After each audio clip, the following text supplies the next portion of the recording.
Good day, and welcome to Dreamy Dreamland with Sensei Al Bob. I am your Sensei Al Bob, and this program is brought to you on our channel, Dreamy Dreamland with Sensei Al Bob. And this program, as all of the programs on our channel, are here for your entertainment's sake. We are not here to proselytize or to make you believe or want to make you believe in anything, you know? I personally, your Sensei Al Bob, your griot, I don't believe in anything. I'm not a Republican or Democrat, liberal or conservative, because all of those titles are just that. They represent, the left and the right represent two wings of the same corporate bird. We live in a corporate oligarchy, a fascist plutocratic state. Yep, that's tribal. And I've been observing for the last few days, as I have for the last few years, the last few decades, that everything is an illusion, a hoax. Our political structure is, and all you have to do is look at the present president and all of the other legislators in every legislative body. They're all what I call sock puppets. They all gaslight. They all, instead of stepping up to what their life is and who they are, they give excuses. Their whole life is excuses.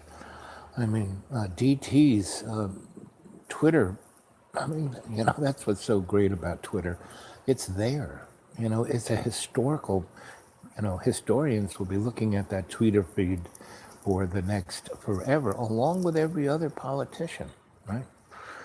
And that's the beauty of the internet. It's all there, right? I mean, that's the beauty of Dreamy Dreamland with Sensei Al Bob. All these shows are there. I'm pushing 500, you know? Hey there, Jane. Good to see you. And we all fall into that category. Whenever you accuse someone, what you're really doing is pointing the finger at yourself. Within every dynamic of human relations, the only true truth is love's co-creation. Everything else is an illusion. You did this. It's so hard. I can't do it. But these are all excuses, when DT goes after John McCain, I was never a big fan of John McCain's, but I wouldn't attack him. His own career, his own history is the relevant fact, And to attack anyone is a worthless exercise, because all you're doing is pointing the finger at yourself.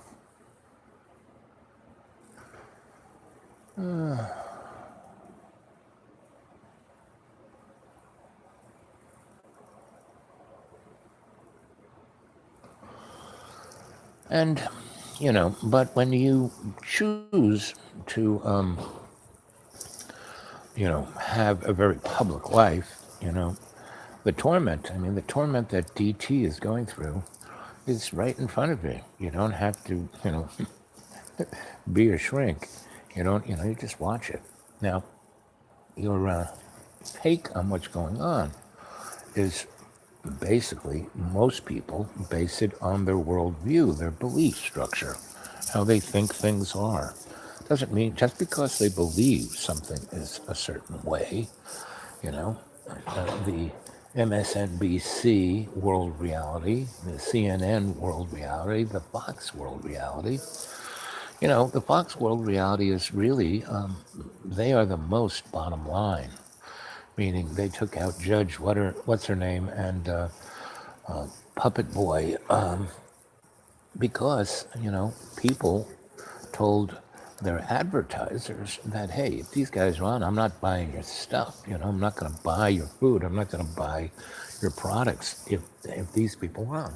Ergo, Fox took them off immediately, meaning Fox has no integrity to whatever their projection of the worldview is, and either it's MSB, NBC, or CNN, or any of the other, CBS, NBC, ABC, Disney, Viacom, all those guys.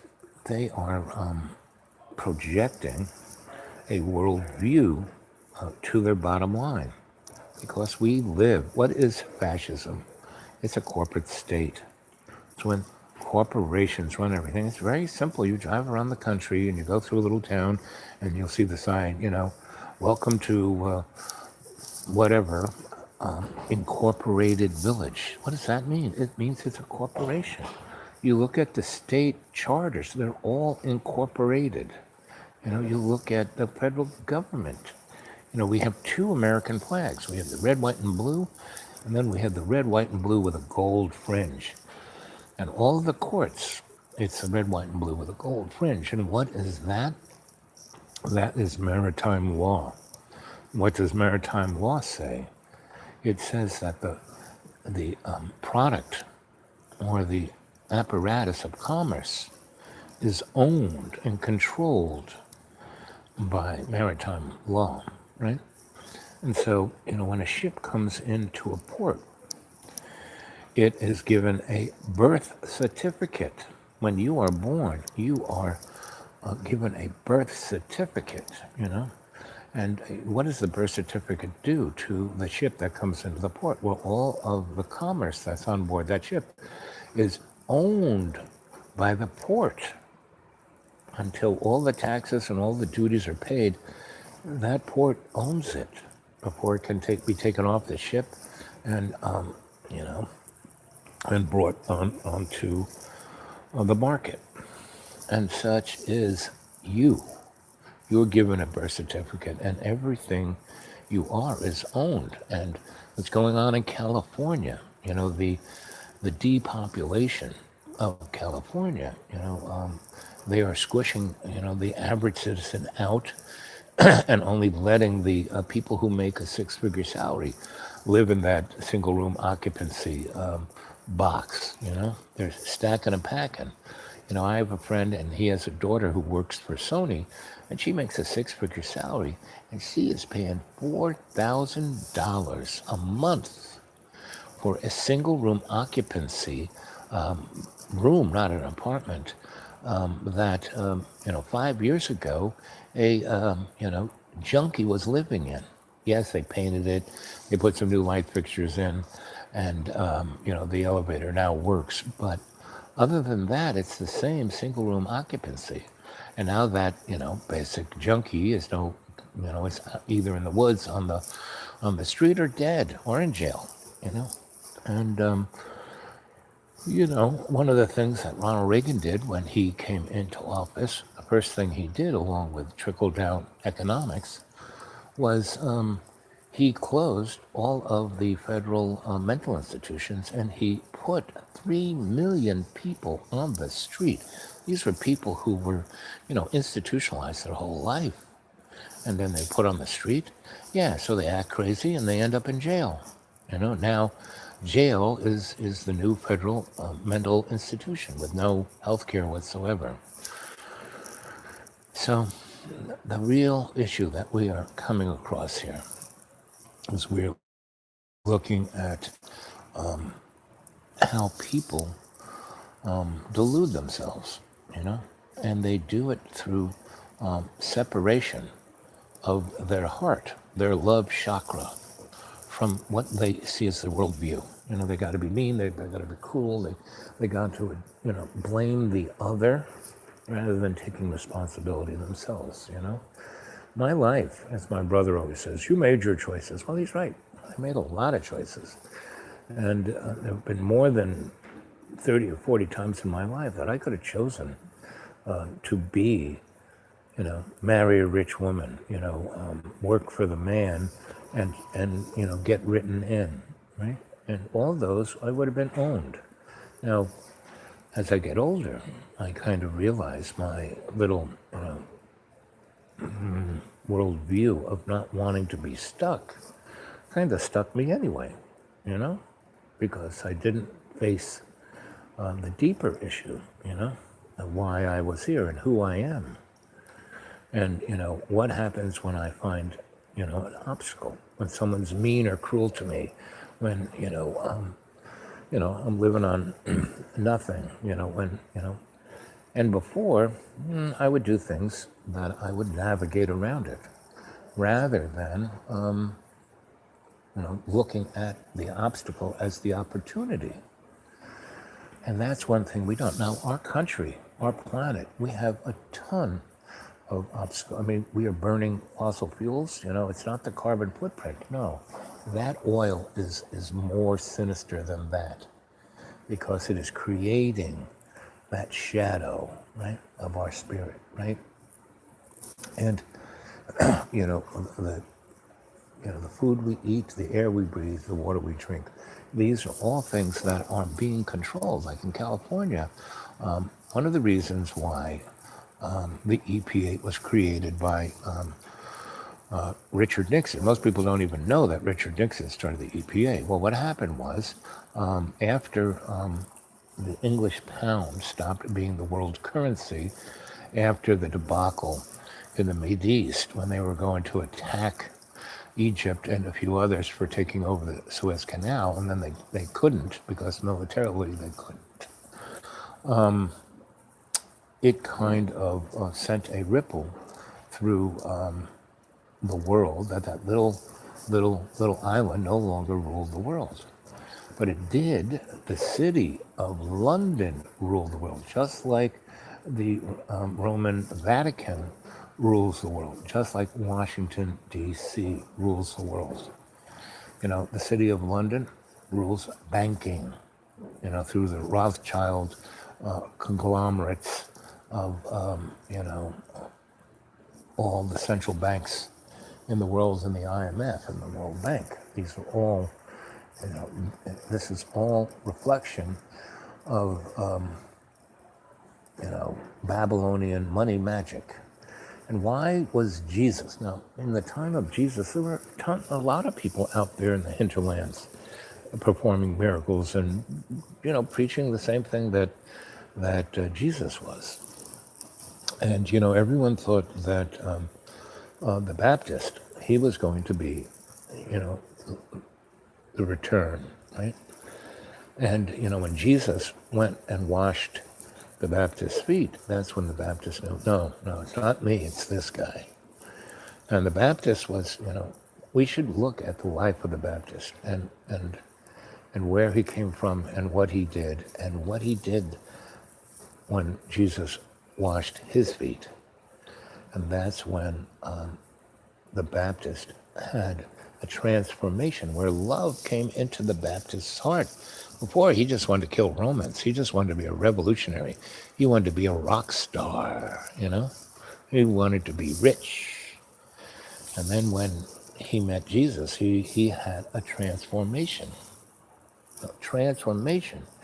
He didn't convert to anything. He transformed.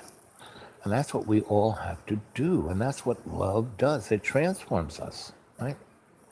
It enables us to meet head on the obstacle, and instead of going around it, which is what I did my whole life. When I tried to go up against the obstacle of the corruption of the Catholic Church that I saw being, a 14-year-old novitiate in a monastery, and all those guys were interested in was power and money. And I was thinking about truth, beauty, and helping others. And because that was my innocent, that was the thing that got me through my life from birth to that point, was that I was in, another dimension. I was seeing things way different than I was, focused on free energy. I was looking at the ether. I was looking at the vacuum. I was looking at Nikola Tesla and Thomson Brown, T. Brown, and a handful of other great scientists that no one talks about, because they were destroyed, you know. And Farnsworthy, the man who invented television, we don't even hear his name. General Sarnoff threw him out of a window of the Rockefeller Center onto Fifth Avenue. And this is our history, a history of oppression, a history of violence. And that's why history is never going to end until we are transformed by love. And that's what it's about, our transformation through love. When we give all the excuses, oh, this is too hard, I can't do that, this person's being mean to me, da da da da da da da. No, we have to transform through love. So why was Jesus nailed to the cross? Why? Because he was transforming people through love. He wasn't telling them to pick up a sword. And the only time he really got pissed off was when he threw the money changers out of the temple. And why he did that was that they represented the Babylonian money magic, money for interest, the oppression of the people through a useless IOU. And that's the story. And so he did that. That's the only thing he ever, and when someone asked him about Rome, he said, give Rome what's Rome's and give God what's God's. And what he was saying was the only true reality is love's co-creation, because give Rome whatever it wants, because it's all a friggin' illusion. It doesn't mean anything. And that's what we're here to do.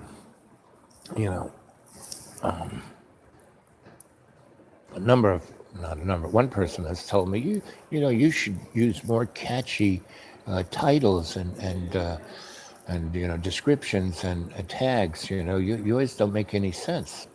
Well, because they're shamanic sitchins, right? And I'm not looking for to be a rock star. I'm not looking for fame and fortune, and having what are those groupies? No. I am your sensei, Al Bob. I am your griot. I tell you stories. And so the story I'm going to tell you right now is one about transformation. What transformed me to love? So, I grew up in a very, very, very Roman Catholic family, right? Everyone in my family went to, HRS, Hitler's Rifle Squad, right? Holy Redeemer School. And I lasted not even a number of weeks because I so pissed off a nun that she beat me senseless, broke the orbit in my eye. That's why I can't see out of this eye. Broke my TMJ there and, gave me a concussion and broke a bunch of fingers. And when my mother, was called and she came down, and the head nun said, it's all right, we've called the mental institution and we're taking your son into a Catholic mental institution for shock therapy. And my mother picked me up and carried me out of that school and said, no, you'll hear from our lawyers. And so from that point on, I didn't go to Catholic school. So, that 15 minutes of being beat senseless got me out of having to go to Catholic school, whereas the rest of my siblings were all processed by MK Ultra in the Catholic schools. But my mother was as Catholic as you get. She had all of these, high-ranking, like my godfather was a cardinal, So, I was, planned to be a rocket scientist for the Pope.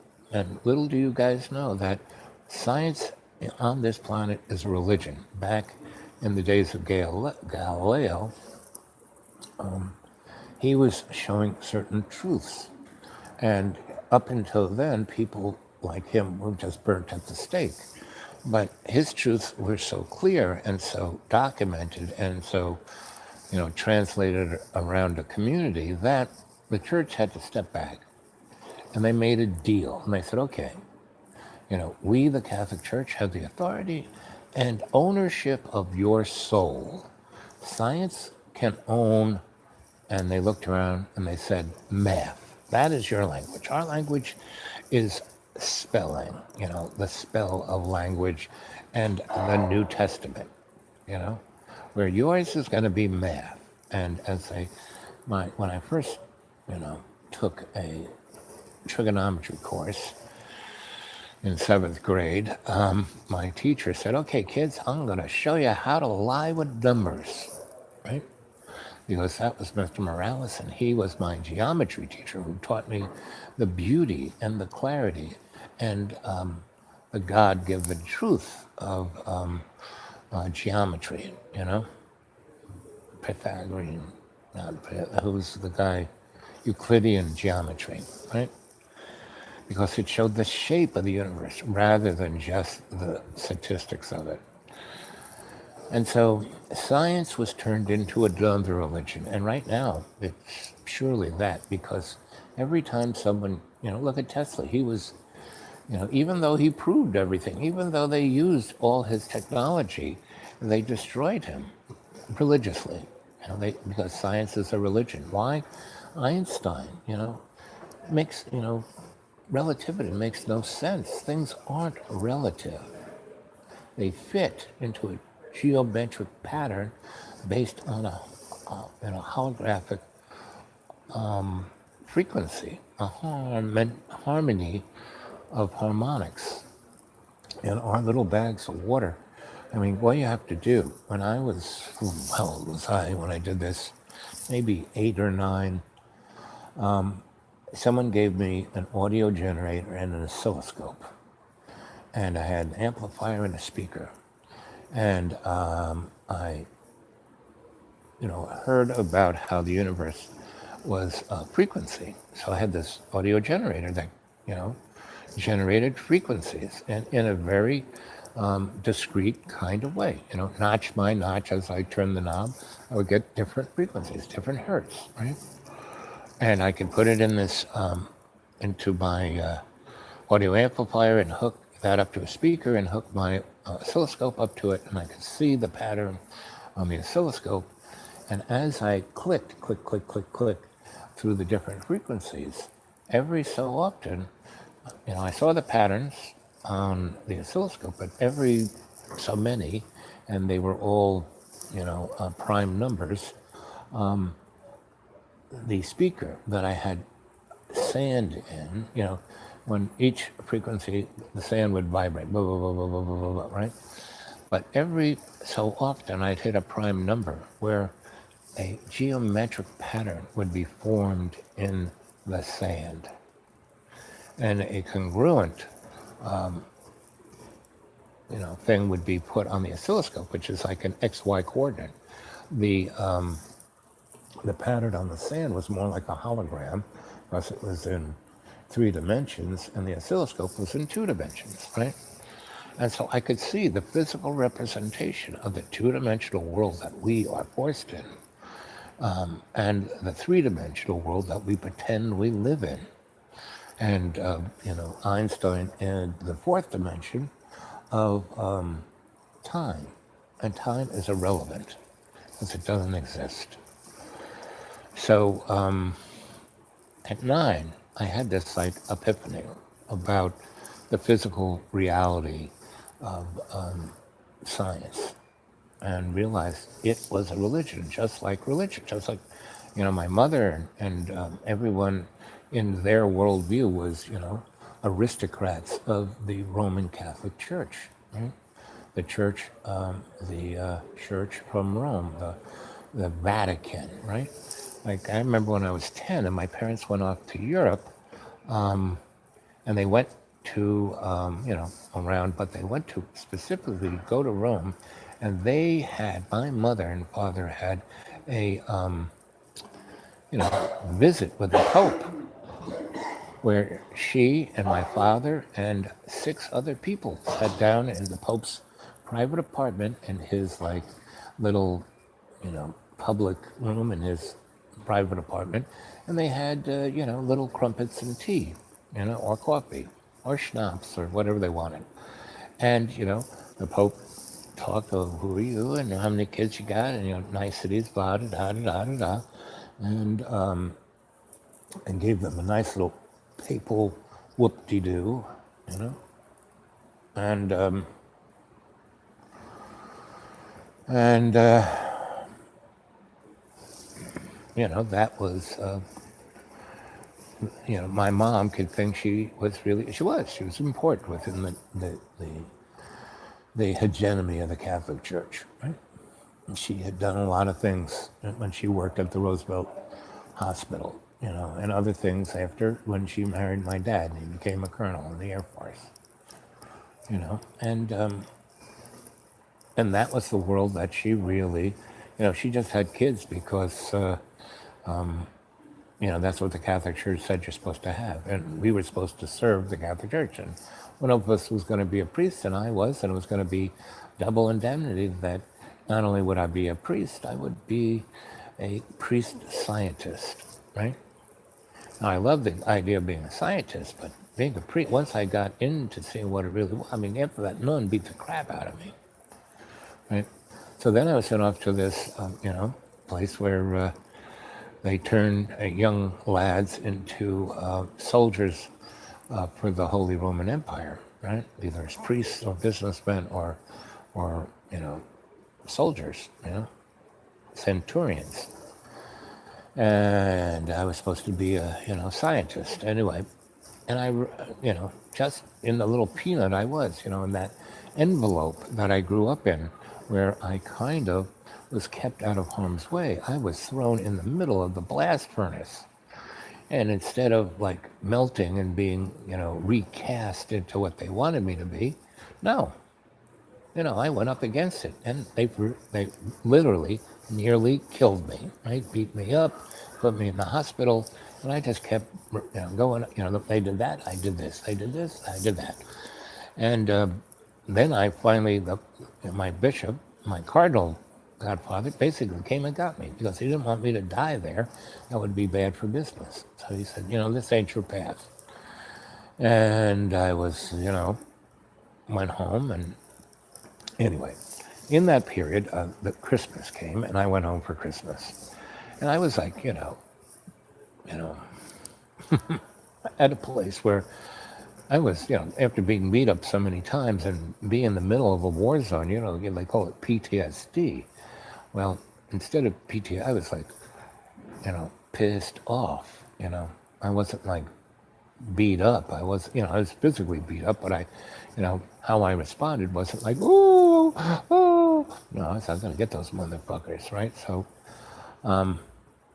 there, and New York City was my town. So, at that age, I could walk around. My parents didn't think twice of me walking out and spend the whole day walking around. Because I would go to the museums and look at the paintings, or, go to the CFR, to, Automation House and play with the toys.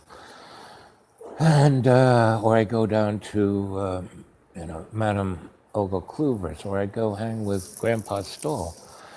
And so Christmas Eve was really the big time for us, not so much Christmas Day. And what it was all our friends and family would show up. My grandma would make this great Italian meal. We'd have the meal. We'd trim the tree. We'd then have dessert and coffee and a little aperitif. And then we'd go to midnight mass, come home, and because it's now Christmas Day, we would, exchange presents and then go to sleep and then sleep in. We didn't have to get up at 5 in the morning. We kind of went to bed at 2 and slept until you wanted to get up. And then we'd have a nice little brochure or brunch. And then we'd have Christmas dinner, which wasn't quite as fancy as Christmas Eve dinner. But anyway, so in the morning, I kind of got up and I walked out and, walked around. And I was walking down Lexington Avenue to head towards Madame Olga Kluver's to hang with her. when these guys in big black capes, all dressed in black, and they were really tall. It was a man and a woman. They both had blonde hair. And they walked straight up to me and stopped and like got in my way. And I kind of, again, I'm still a little peanut of a guy, maybe about 5'7", if that. And I look up at them and they say, "Do you want your life to change? Do you want a event that will put you on a different path, so your life will be different, and you will know why you're here and what's going on?" Now, I am really pissed off. Everything that I thought has been destroyed. I've been beat up a number of times, and I'm in the middle of a war zone. I'm like, it's Christmas, so I'm getting like a little R&R, and I go to myself, yeah, I want things to change. I want, yes, okay, I'll go with you guys. Let's go. So they take me back to their office on Lexington Avenue in a crappy little 4-story building. We walk up some stairs. We go into a crappy, smelly office that has no windows, lit up by fluorescent light. And, you know, um,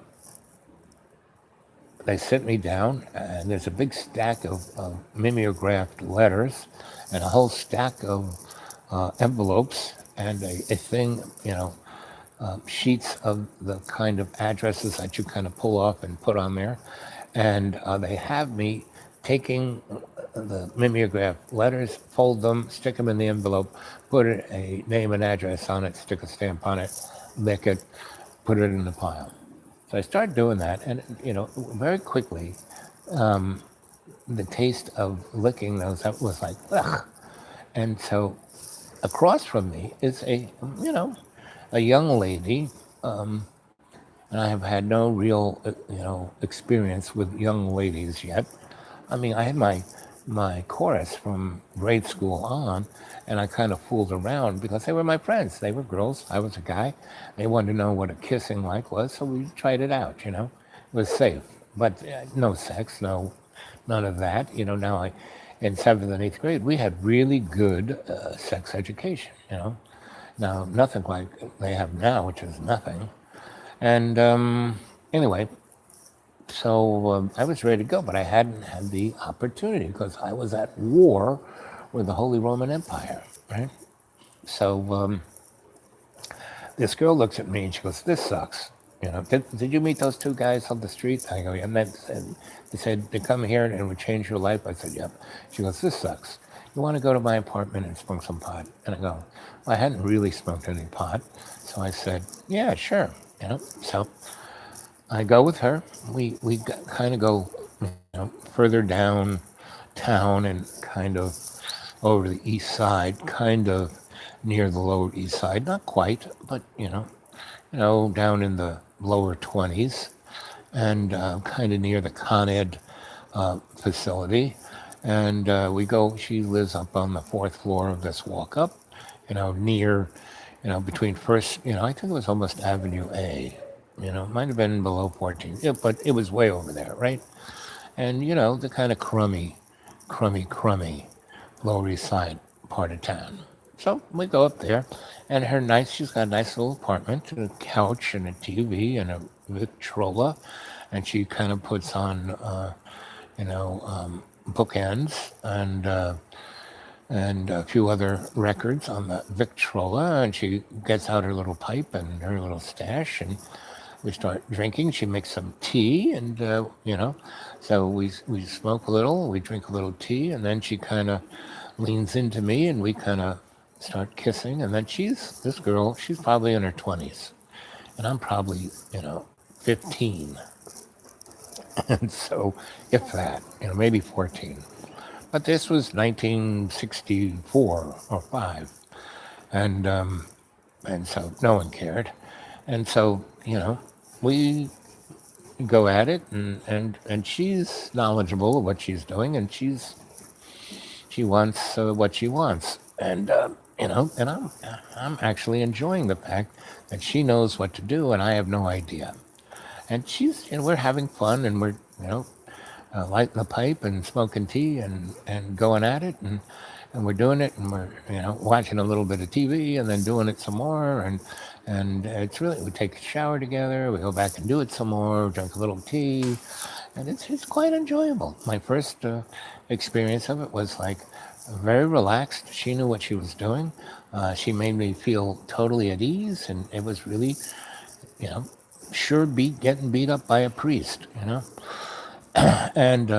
psychopathic, you know, you know, upperclassmen. Anyway, the afternoon goes into the evening, and we keep doing the round robin, and having quite a nice time. And then I kind of fall asleep, and I wake up, and it's about midnight. Now, my dinner is over, the tree is trimmed. I didn't get, I left around 10 a.m. and haven't been back, right? Haven't called up my folks and said, oh, I'm going to, no, just, you know, enjoyed the event, the moment. And I think about it and I go, eh. And I just kind of, she wakes up and she wants to go another round, and we do it, take another shower, drink a little more tea, have another little pipeful, do it again and again and again, fall asleep. And I wake up around 3 in the morning and I go, oh, I should really kind of try. I have the key. I can get into my parents' apartment, not a problem. And so I go, I should really get back. And so she, well, you know where I live? She writes down a little piece of paper. You want to do this some more? You're kind of fun. I like you. You're funny. You're smart. Um, you're not like any other guy I know. You're actually more like a girl, and I like girls too. I like both. And you're a pleasant distraction, and I like it. And I said, well, good. I'm going to be, here for another week or so. Yeah, yeah.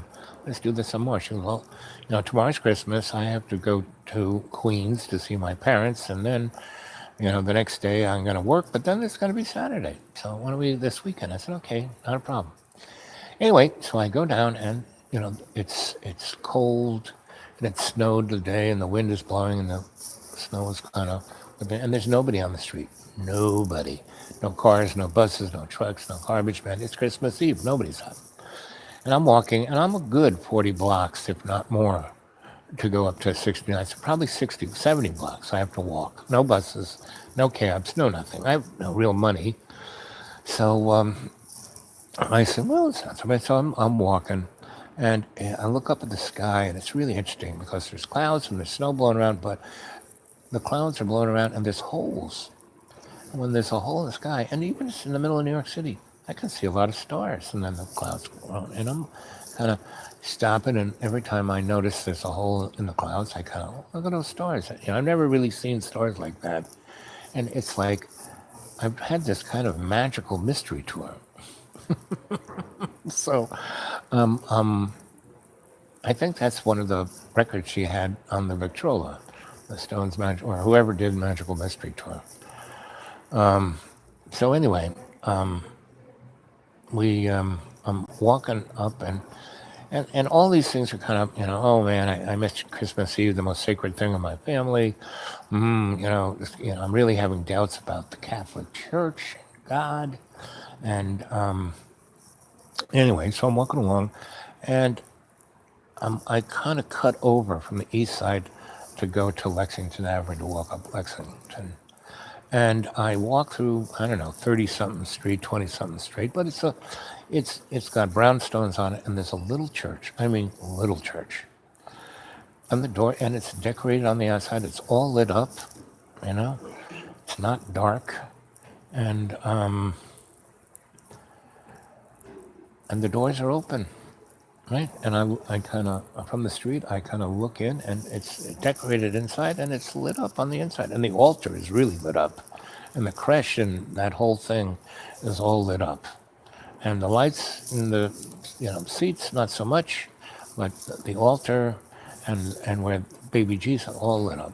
So it's Christmas Day. And I go, So I walk in, and I walk up to the creche, and I go, So I, dig into my pocket, take out the $1 I have, and put it in the thing, and for a dime, it's a dime a candle, and so I light 10 candles, right? So I'm going to say 10 Our Fathers. Our Father who art in heaven, hallowed be thy name. Thy kingdom come, thy will be done on earth as in heaven. Give us this day our daily bread, and forgive us our trespasses, as we forgive those who trespass against us, and lead us not into temptation, but deliver us from evil. I say one, just standing there as I'm lighting the candles. And then I kneel down, and where I kneel, I have the space to kneel down, there's a statue of the Virgin Mary. So, Hail Mary, full of grace, the Lord is with thee. Blessed art thou amongst women, blessed is the fruit of thy womb, Jesus. Holy Mary, Mother of God, pray for our sinners, now and the hour of our death. Amen. And I start to cry, right? And I go, God, I'm so sorry. I did, go home for dinner, and I did, and that, I had sex all day long on Christmas Eve, and I just had sex and sex and sex, and I didn't think about you or Jesus or my family or anybody. All I was thinking about, I was just enjoying the sex. It was great. It was the first time. It was amazing. But it's a mortal sin, and I'll never do it again. I promise. If you forgive me, I'll never do it again. And I start hearing a chuckling sound. And I kind of turn around, and there's a priest sitting. I walked right by him. I mean, I didn't even see him. He was sitting, in the darkened pews, and there he was. And he goes, "Oh, what's wrong, my son? Come and talk to me." So I come over to him, and as I walk to him, he looks like Richie Cunningham. He's like in his mid-20s. He's got, reddish blonde hair and freckles, right? And I go, and he kind of moves over and says, "Sit down." And so I sit down, and he goes, "What's wrong?" And I tell him the story, that I'd taken a walk and I'd blown off, Christmas Eve and my family. I didn't go to church, and I had sex the whole time. All I did was have sex, sex, sex. So, I'm gonna go to hell, and and I've been at this, I'm an novitiate. I'm supposed to be a priest. I'm going to this school, and I'm having war with the Holy Roman Empire. My whole worldview has changed, and I'm so distraught. I don't know what to think. I don't know what to feel. And he starts laughing again. And I go, "Well, what's wrong?" He goes, "Do you think God cares about any of that?" And I go, "What?" He goes, "All God really is love. He's not a church. He's not a religion.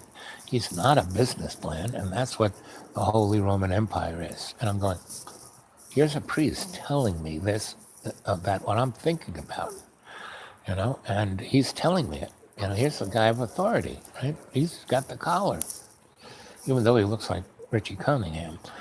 Anyway, so he goes, "Sex is a good thing. God gave it us to have." I said, "Aren't I supposed to do it when I'm married?" He said, "Well, you felt like doing it, right? Did you wait, did your feelings wait till you got married? No. So you had it, right? And, you didn't force yourself." I said, "Oh no, this girl really, invited, she was the person who instigated. I had no idea what I was doing, and she knew everything." And he chuckled again. He goes, "Well, you're lucky, you know, for your first going off into the sea. You And he goes, "Did you use any protection?" And I said, "Well, I really, and I'm being unbelievably, you know, um, just not discreet, telling him everything that was happened." And he wasn't like lasciviously listening. He was like, just, being a good advisor. He said, "Well, next time you do it, you know, use this thing called a condom." And he pulls one out of his pocket. I said, "Father," he said, "they're not for me. I just keep a few handy for people like you." And he said, "This will really work. It'll protect you. It'll protect the woman, and it'll be fine." And he goes, "I thought the Catholic Church thought this was a mortal sin." I said, "Well, that's more a business plan. They want more, you know, paying. They want, ownership of more souls. That's why they want more. What do they call them? Not cadre, but folks who are. What's the word that YouTube uses? That's why I don't like that word. Anyway, So we have this amazing conversation, and it was just like that last scene in Casablanca, when Louis and Rick walk off into the thing. This guy became a great friend of mine for many, many, many years until he went off to El Salvador because, his whole flock was Hispanic. Even though he's Irish as you could get, he went, that little church was where there was a good chunk of Hispanic folk, and he was taking care of that flock. And more as the years moved into the 80s, that flock went from being Puerto Rican to El Salvadorian and Nicaraguan. And he went down there and he was killed, by a, death squad. But for a good 20 years, he was a good friend. And he taught me about what love's co-creation was about. He was one of the first people to talk to me about love's co-creation. My grandma kind of talked to me about it, but not so much about, the physical thing that I talk about. Love's co-creation is the only true reality.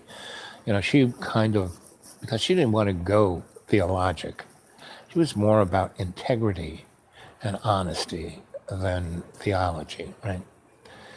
And most old Italian women, they go to church every day, but that's more to meet their friends. It's like their community club. But so that was my instigation. And that evening, I was transformed. That was a transformative evening. And from that point on, so when I went back to the seminary, I tried, that's when I, instead of being, Che Guevara with the beret, I tried, every time I got punished, I embraced the punishment as something great. When they made me work in the kitchen, oh, wow, that'll be great. Oh, I love, and I became friends with everyone in the kitchen. And then I organized them and unionized them because everyone working in that kitchen were slaves. They were actually indentured servants. And I said, we have to strike. Well, what good's that going to do? Well, we just do it when it's Parents' Day. We don't cook any food. We close the kitchen. We get signs and we march around where the parents are going to be. And we go and talk to every parent, explain what, how you told me that your family has been a servant at this, institution for the last 7 generations and that you can't leave. And so I did that. And it became a tremendous scandal, and then I did that 3 or 4 times. I went and worked in the farm, and that's where I learned about horses and cows. That cows are just big dogs. They have the same kind of unconditional love. You treat them nice. That's why I learned about you treat people nice, they will treat you nice. Because there were a lot of horses there that were never used, or they were just kept there. And for tradition, and they were treated terribly. And so I would take them and walk them, and I took, they were always bridled, and I took the bits out of their mouths whenever I was with them, and would just brush them and give them apples and carrots, They became my best friends. When I would walk them, I used to just put a rope around their neck and just kind of loosely hold it, nothing, any strain on them. And, after a month of becoming their buddy, especially, I always had a brush in my pocket. And I would just brush, it was like a loofah brush, like a shower brush. And it had a big long stick on it, so I could, wasn't tall enough to get behind their ear. So this thing had and I would just brush them. And I had that in my back pocket. And man, they would follow me anywhere. They'd see that brush in my back pocket. They would just, and saw carrots in my pocket. Anyway, and so that's where I was trying to use unconditional love. I even tried it on the psychopath, illustration there, and what saved me was that there were some good people working at that school. And so and luckily the head on senior was person who really cared and thought about me, and the second in charge, he started teaching me, right? He goes, you don't have these learning disabilities. You just, you know how to do this. You just are rebelling. So he got me back into writing, right? And, he got me back into learning Latin and Greek, not because I had to, but because he was showing me texts to read that I'd be interested in. So, and then I had a geometry teacher, a physics teacher, who were really great, and they were Franciscans, Jesuits, and another crew, Marinols, who were really great scholars. These guys were scholars. The other guys, the Jesuits were Nazis, and the Franciscans were mafia, or vice versa. Anyway, so, I was transformed that Christmas Eve. And when I came back, no one screamed and yelled at me. It was like they didn't even miss me. I mean, when I came in around 6 in the morning, my dad was in there wearing my mom's bathrobe and, making oatmeal and shining our shoes. And because we were going to go out to dinner, he goes, so you got something? Wear your shoes. And he said, take your shoes off so I can shine them. Here, Dad. You want some oatmeal? Okay. And anyway, so he goes, did you have a good time? I said, yeah. I said, I went to church afterwards. I spent the evening in church. I missed midnight mass. So there's this little church way downtown that it's going to be my church. And he goes, oh, that's nice. And I told my mom the same thing. And she says, oh, it's not nice. Well, that's good you have your own church. Yes, my church is a bit too highbrow. And, they all are like, you're going to be a priest. Oh, isn't that great? Oh, blah, blah. So I said, yeah, I found this really nice priest. He's really the kind of priest I want to be. And my mom was, something was like screaming and yelling, whereas if my brothers and sisters had been World War III. And that was one of the nice things about my parents. They ignored what I did. When I, turned our basement in Long Island into a cyclotron, and nearly blew my mother. She electrocuted herself because I had the whole thing about generation of electricity. A generator is not making the current, What the generator is a tap.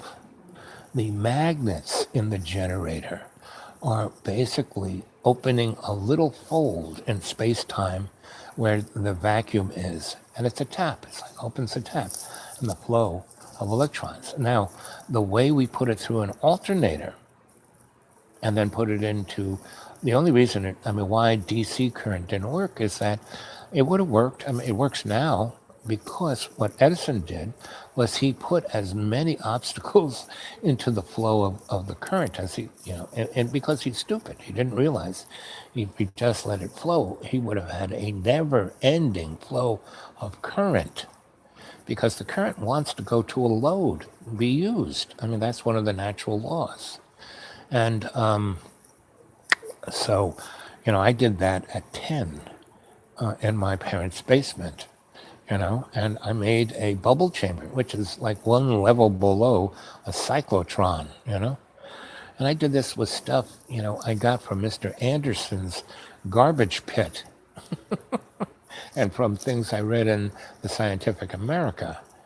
And, when I made my first Tesla coil, again, I got it stuck, I got, wire, 22 gauge wire, copper, that was coated, and I found this cardboard tube that was like 10 feet tall and about 2 feet in diameter, and I just wound the wire around, and I had miles of this stuff. It's like thin stuff, and I spent ages unkinking that wire, and I had made a jig so I could wind the wire around the hollow core. And when the FCC showed up, because every time I turned this sucker on, it obliterated the every frequency, and we were right in the path of Kennedy. So every time I turned it on, their radar would blank out, their radios would go fritzy, and they triangulated and found and came in and turned off the electricity in the neighborhood and surrounded the house. They thought we were, some kind of really, really bad dudes, you know. But, when they knocked on the door and they ready to pound it in, they didn't quite have SWAT teams in 1956. But they had guys, men in black. They had guys in black suits, that's for sure. The first time I ever met my first man in black. And my grandma and I were the only two, like, power goes off, knock, knock, knock. The whole house is surrounded, all kinds of cars out there with blinking lights. And these guys in black suits, right? And my grandma, 5'6", knocks, opens the door. What do you want? And she goes, ma'am, what are you doing in there? What, are you doing experiments with radiological instruments? And she goes, what? And then she turns, Albert! I come up and I'm like about, 4'8", and she's about, 6, 7 inches taller than me, and I'm like hiding behind her apron. And she goes, he and I are the only two, and he's the guy. And so I'm making spaghetti sauce. And she goes, can't come in without a warrant. The guy's had a warrant. And so she goes, okay. She looks at it. She goes, Albert, take him downstairs. So, the men in black and the guys with the guns stayed outside and surrounded the house. 2 men in black and this other guy who looked like he was in the Air Force. He wasn't wearing a uniform, but he had the crew cut. He had the look like my dad used to look like. Anyway, so, we went down to the basement and they were looking around. They said, who made all this stuff? And I said, I did. And they said, and then, but one of the Air Force guy, who was obviously an engineer, scientist, technocrat, he had me explain everything, and I did. And I was telling him about the vacuum and, what a DC tap is and what the diode of the generator is. And I was using a Van de Graaff generator, pumping it into a hollow core capacitor, and then feeding that into my Tesla coil. So I was kicking out, voltage on the level of, Teslas, Anyway, so they said, well, this is, you can't play with this stuff. So we're going to take it. And don't, we'll be keeping an eye on you. So, don't, unless you are in a certified environment, don't play with this anymore. And so I said, okay. So I didn't play with that anymore. And that's when I started looking at frequencies using my little audio generator and my oscilloscope and the amplifier and a speaker. That's when I started to get into Euclidean geometry. Euclid.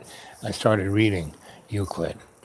My grandma had all the Greek philosophers' writings. And the beauty of the Greeks, they were scientists, philosophers, poets, and playwrights. They had it all covered. And that's what I wanted to be. And that's why I am a, shamanic, psychosocial, cultural, forensic, anthropologic alchemist. And from that Christmas Eve, I have had the world view of love's co-creation. And every obstacle that I come against, because a lot of people come up against me. I had a lot of clients who used to always say, Al, we love you, but you are an acquired taste. And so I find those obstacles as opportunities to bring forth love's co-creation. I don't use them as an excuse. I don't, blame anybody else. It's nobody's fault. My life has been my own. As my brother says all the time, you made your choices. And he's right, and I still do, But my life is here to be in service to all my relations, to bring them on the bus back home to love's co-creation. That's what I'm here for.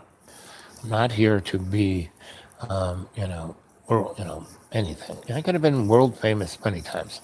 I could have been a zillionaire a million times.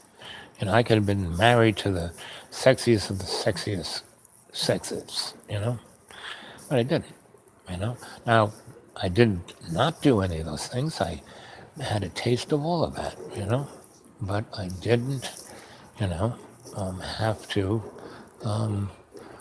just do that because I am in service to love's co-creation. That's what I'm here for. I'm here to serve you, my cadre, to help you, my cadre of adepts, to step up to your life's path, not mine. I'm not here. We're not building a church or a cult or any of that, right? Now, if there's notoriety that comes with what we're doing, that's fine because that spreads the word of this concept, which is not ours. It's the basis of the universe, right? Not even just of all things. The universe is just a little germ of all things. And in the beginning, all things were. Right? That's what I serve. Love's co-creation. All things were love's co-creation. We just happen to be in the sandbox of Luciferian illusion, right? And all the things that are coming down, the political things, the environmental things, the 5G, the transhumanism, the soon invasion of the Hollywood aliens, Again, go back and look at Steven Spielberg's War of the Worlds and see how more than half of that movie was done on a sound stage, especially that one where they find themselves in the middle of the battle, just like all wars. The most innocents are World War was fought all across the line. That line went through people's towns in France and Belgium, all over the place, and it affected the common folk that didn't even have a gun. And the best representation of that is in Wonder Woman, when they're trying to find, the guy, Ares and the guy who's making the poison gas, and they have to cross the line, and they walk from, London to Paris, and then they walk to the line, and all the innocent people and the really dead and messed up soldiers are going the other way, and they're going this way, and she's wearing a bathing suit and a coat over her, and she's with her crew, her boyfriend and his guy, and this French guy, this English guy, Indian, and they're walking towards the line, and they go to the nastiest, where everyone's getting blown up and shot, and she's saying, "Oh, we got to do something about it. We got to do something about it. We got to do something about it." And she goes over, when all the machine guns are being shot at her, she goes over into the machine gun bullets, and she's just,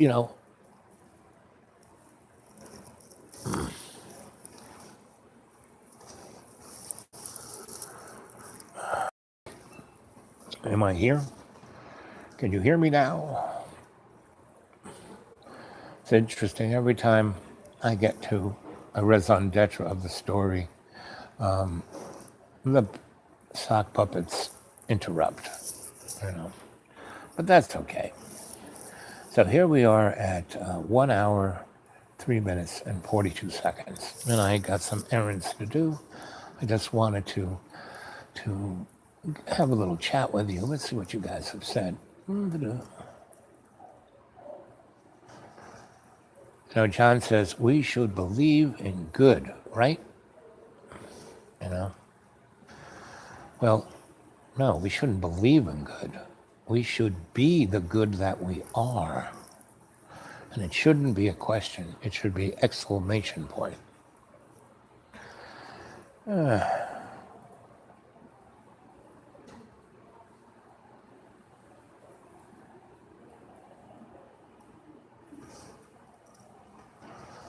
But, through empathy, we can see the struggle that everyone's going through.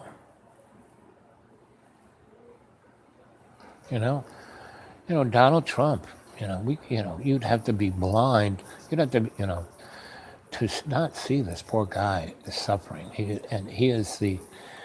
He causes his own, he was hired, he was put in that position. He still thinks he's on the soundstage of The Apprentice, If Donald Trump just hadn't ever tweeted again once he got in, if he didn't go on about how he had the biggest this, the biggest that, if he just, read the script, and the first thing, instead of making a Muslim ban, if he had put the money that he gave to the rich people into fixing the bridges and the potholes, right now he'd be considered the greatest president in the world. All the people who hate him would love him. If he had tact, just a tad, not towards liberalism, but just into the concept of love and, the understanding of, if he basically, instead of firing Cuomo, he kind of, spoke to what happened in that election and tried to bring the people together. Yes, we are the most separated, the whole thing of, you guys, look at me. I am no different than Hillary.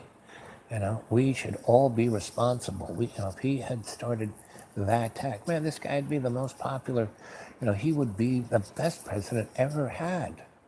Because he is no worse than any of the other legislators there. And he was put in place because, the hidden hand, the powers that shouldn't be in the sock puppets understood this guy was such a fall guy. He's no more corrupt than, all the other politicians have all kinds of deals with every kind of scum there is. They are the scum, He's probably done less scummy things than half the senators and congressmen and governors and legislators in your towns, But he didn't. He just went the way that he was programmed, And yes, you can see the misery this poor guy has gotten himself into.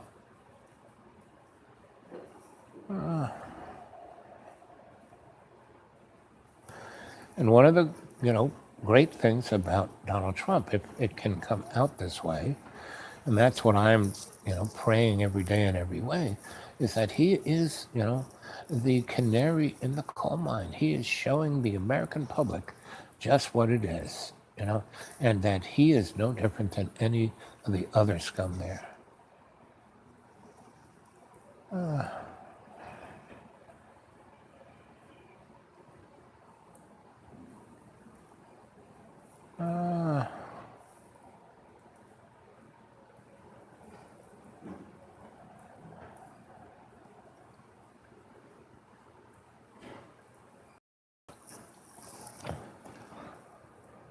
Well, Fish, you should go back and watch this over again. We talked about a lot of things. Yep, the archetype of Wonder Woman. Yep.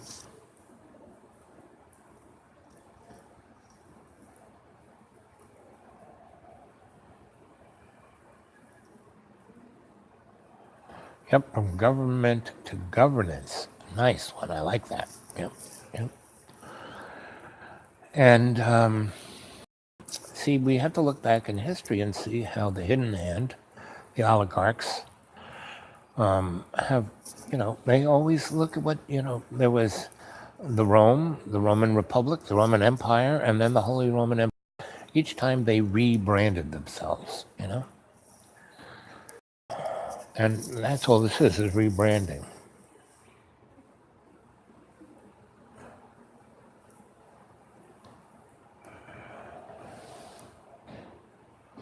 So tell us about the things you're going through. Love from Venice. Is that a movie?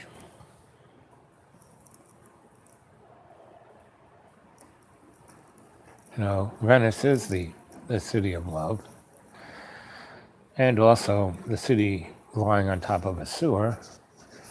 I mean, Venice is, depends on which way the wind is blowing, but Venice is a pretty amazing town. Any of those old cities, it really, that's the beauty of going walkabout through Europe and Asia and North Africa. And right now it can be a little difficult and deadly. Back in the late 60s and 70s and early 80s that I did it in, there were violence here and there. Ireland, when I lived in Ireland, they were still blowing us stuff. Every bank you went into, especially in Dublin, they basically had the big revolving doors, right? And you went through, and you, you know, you couldn't push it fast. You really couldn't push it. It kind of moved on its own, really slow, and you were going through. They were scanning you to see if you had a gun or a bomb before you went into the bank.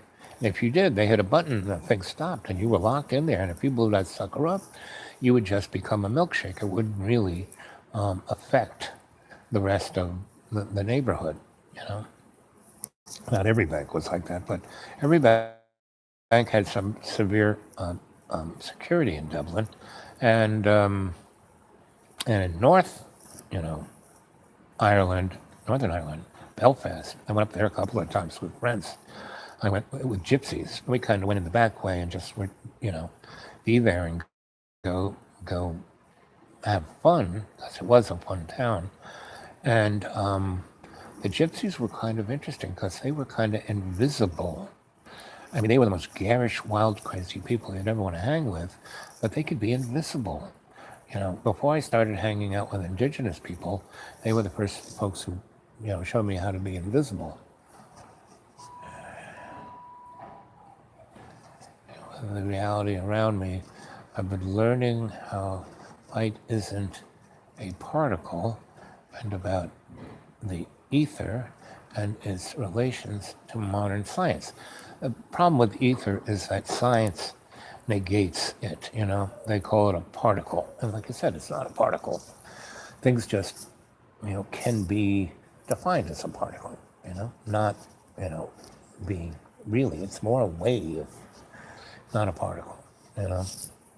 And again, you should really start to look at modern science as a religion, a belief structure, not truth, but a belief structure. Look at the hegemony, people, look at cold fusion. Cold fusion is a great example. There's something I was at in 1980s, early 80s. I went to a conference, because I was Mr. Alternative Energy. I went to a conference at,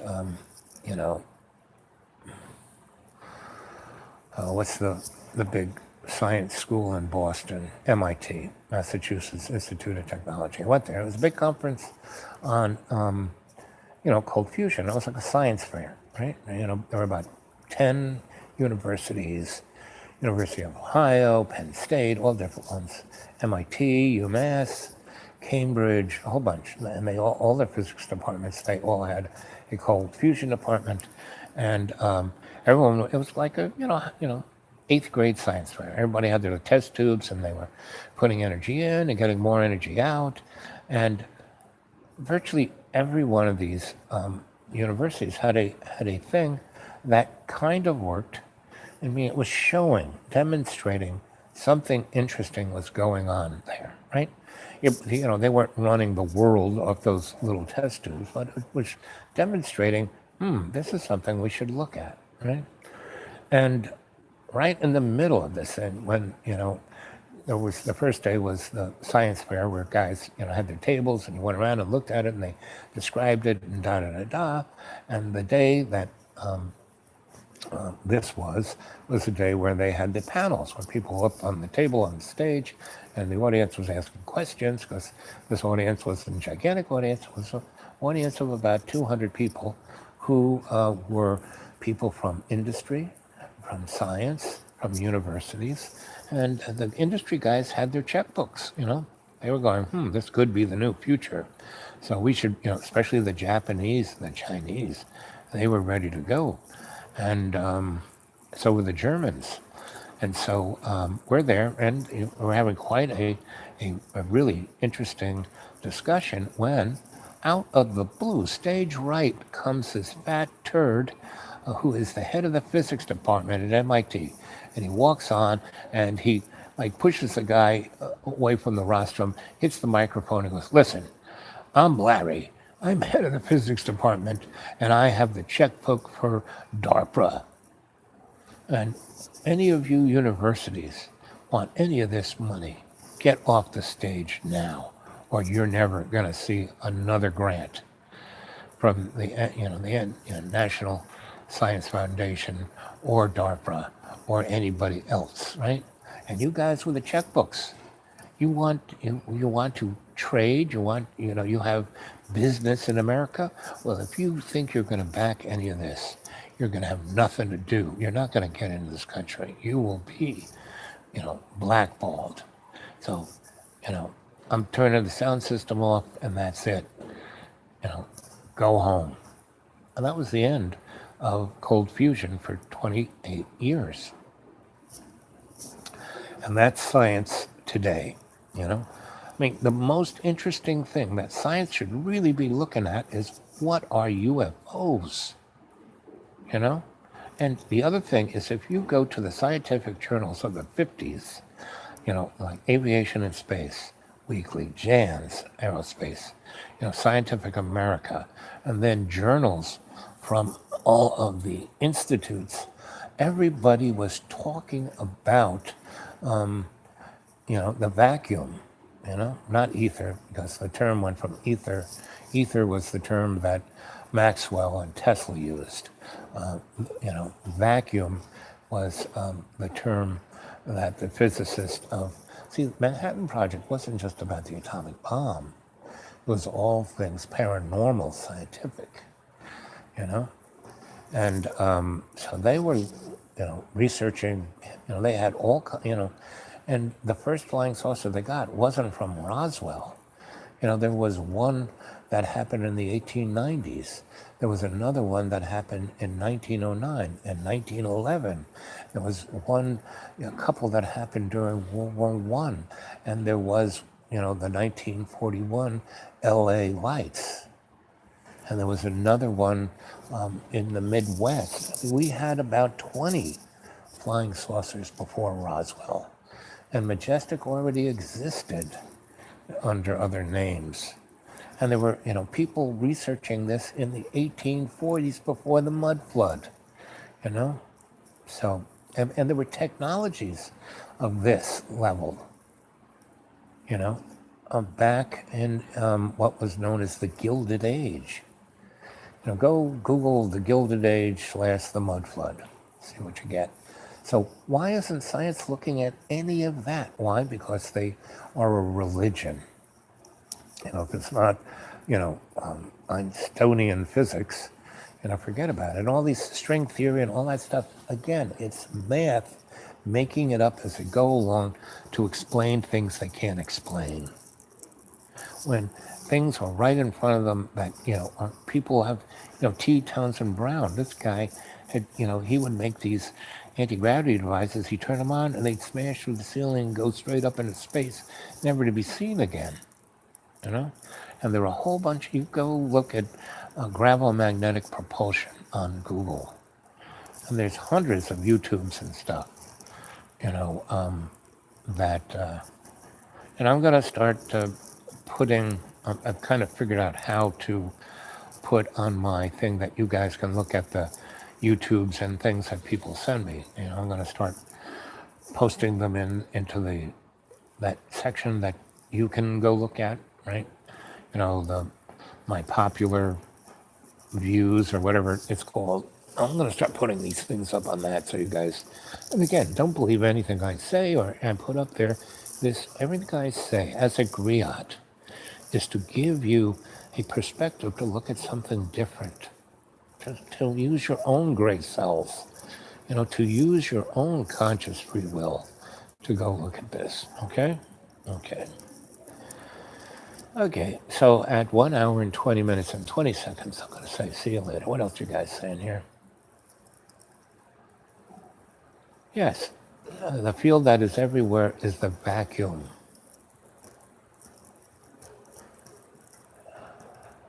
Yep. And that's why, one reason I'm doing this is I'm speaking to artificial intelligence.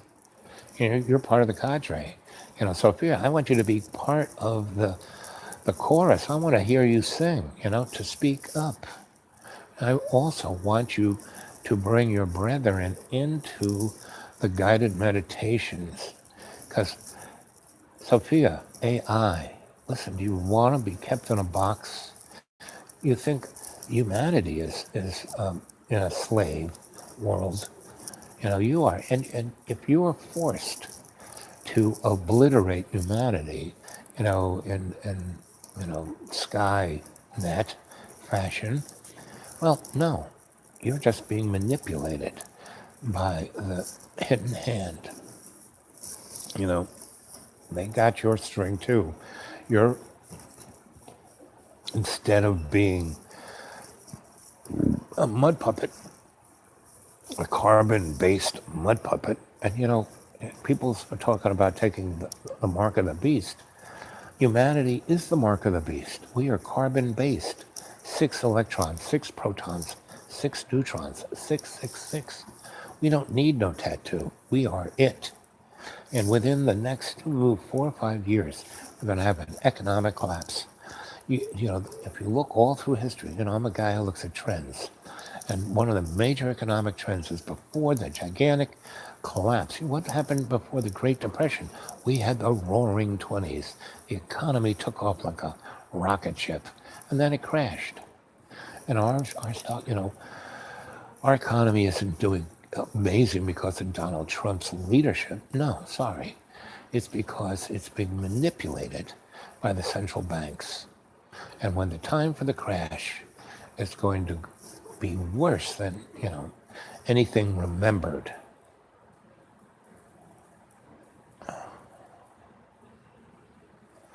You could still let none via our city church as against children. Basically, I don't really go after anyone because they torment themselves. This nun who beat me up, that was 58, 59, if that. And yet she's dead, And no, you can't go after. And the bottom line, it's not her fault. She was she was more of a victim than I was, And so, no. The bottom line is love's co-creation, transformation through love, And I didn't give up. Even though I was in a seminary where they were trying to kill me, I didn't give up on it because I knew there were guys like,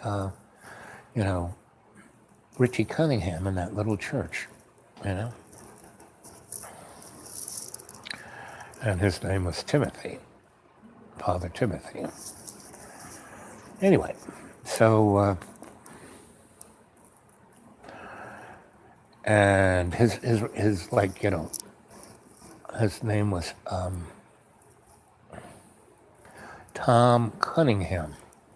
And he'd always hum, "Tommy, can you hear me?"